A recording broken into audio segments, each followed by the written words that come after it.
My name is Shannon, I'm 47, and this nose makes me look like I am the Wicked Witch of the South Carolina. I've always wanted to get my nose fixed since I was a teenager. It was a family nose. It has a little bump on it, and it's very round at the tip. In 2005, I decided to give myself a breast augmentation, and everything went fabulous. I loved my breasts. They turned out great.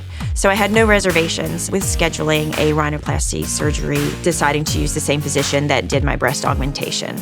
It did not go well. When I went into surgery, there were no red flags. The aha moment was after all the packing had been removed. It was longer and almost hanging over the top of my lip. So we scheduled a revision rhinoplasty in 2011. I knew immediately it wasn't fixed. He made my nose fatter. This is the result, and it's not good. I was a paralegal for 15 years, and very recently I've decided to go to cosmetology school. It's high energy, it's fun, it's exciting. We learn something new every day, but every classroom you're in is surrounded by mirrors. Now, for 8 hours a day, it's hard not to catch your reflection in the mirror. I do feel that when people are talking to me, they're looking at my nose. It's just an ugly nose. I did a face swap with my daughter, and immediately she said, "Switch it back, Mom. You have a witchy nose." Oh, sorry. And as much as my friends and family try to assure me that I'm still beautiful, I know what I see. Terry, do me a favor. Come here. Take a look at this patient. This is Shannon. Okay. Pretty lady. Wow. Plunging tip. Absolutely. Oh, geez. Whoa. Okay. Oh, it's a really plunging tip. Let's call her. Can you please send in Shannon? Hey. Shannon, Dr. Nassif. Nice to meet you, Shannon. Hi, Terry Hi. Dubrow. Nice to meet you. Meet you. I hope that Dr. Nassif can just make my nose look like it fits my face and not something that is just like, hey, here comes Shannon and her nose. Can you give us a little history? Why did you get a rhinoplasty in the first place? Well, it was a family nose. We all had the same bump and then like a real bulbous end on the nose. So I've always wanted a rhinoplasty.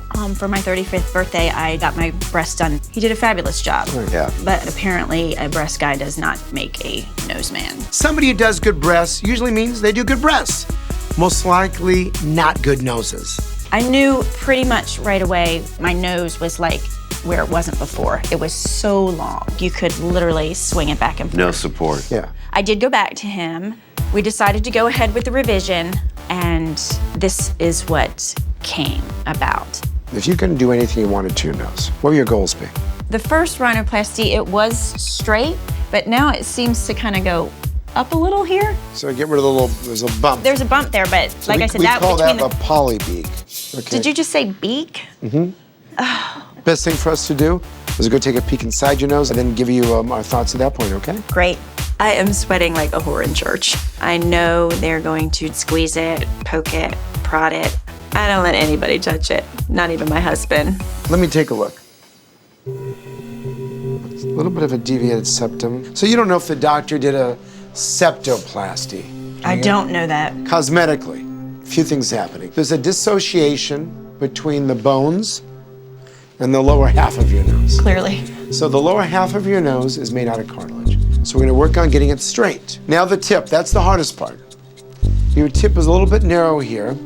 I wanna make it a little bit wider. Okay. Less beaky, less witchy, as they were calling it. Yeah.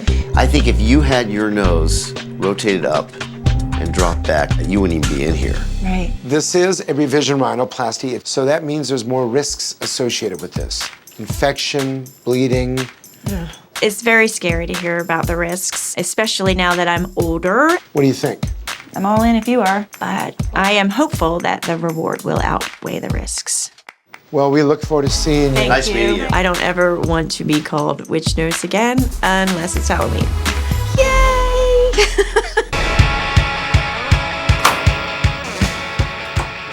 Hi, good morning. I'm Shannon. I'm here for surgery with Dr. Nassif. Perfect, go ahead and sign in for us. I'm nervous because it's my third surgery and I am getting older, so complications could arise. But I'm ready to let the witch nose go. Goodbye, nose. Come on in, welcome to OR. And the most challenging part of today's surgery is how far do we have to lift up that tip? Because If we lift it up too much, is it gonna drop a little bit with 3 months? Or if we don't do it enough, is the nose gonna be too long? So it's a fine balancing act, and we're just gonna have to see what we gotta do. To fix Shannon's nose, my team will harvest rib while I make a small incision underneath her nose to open it up. I will use a rasp to remove the nasal hump, and then I will fracture her nasal bones with osteotomies to fix the open roof deformity. I will use the rib to make spreader grafts, which will make the middle vault wider, and a septal extension graft to lower the entire tip of the nose, leaving Shannon with a softer overall appearance. Hi. How are you? I'm a little sore. You're a little swollen here. Did you notice that? Yeah, a little bit there. It's kind of hard to see through the swelling right now, but I already can tell that it's in a better position. I'm just excited and medicated. How's the rib area? It's sore, Okay, but can actually you- it's getting better. Let's just take a quick little peekaboo at it. All right, so your surgery went fantastic. We actually really did some great work on your nose. And I want to take a peek now. Overall, for day 1, I'm very happy with Shannon's nose. I like the rotation, I like the way it looks. We just need to help her tip. This being your 3rd surgery, you have a little bit of an area here where it's a little bit purplish. The blood supply is not that fantastic. Okay. I had a little friend come over who's gonna help us. Okay. And we call her the leech lady. I'm not afraid of bugs and critters. South Carolina, we have our share of big critters, but leeches on my face is not something I'm looking forward to. They suck out the blood. We need to free all that blood out of there. Okay. And that's gonna help decrease your swelling, help improve the circulation. I'm gonna do something special for Shannon. I'm gonna give her 2 extra leeches, 1 for each side, and that's gonna help get rid of some of that bruising. Oh my God. Just stay a little. It stings a little bit. These 2. I'm sure when Shannon thinks about Beverly Hills, she thinks about designer shopping, the best restaurants. The last thing she probably thinks about is having a leech on her face. Sorry. So we're gonna leave you and let